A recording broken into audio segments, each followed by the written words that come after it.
אנחנו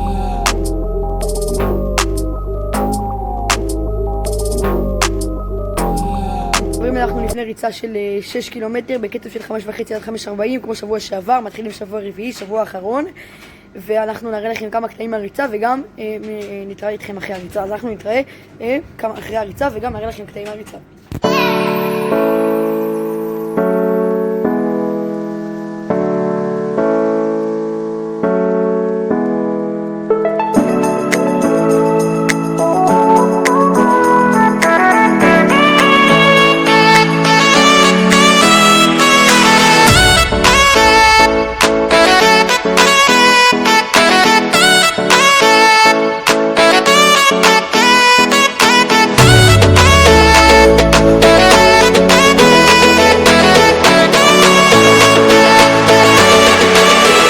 של 6 קילומטר בקצב של 5.29. היה אחלה ריצה.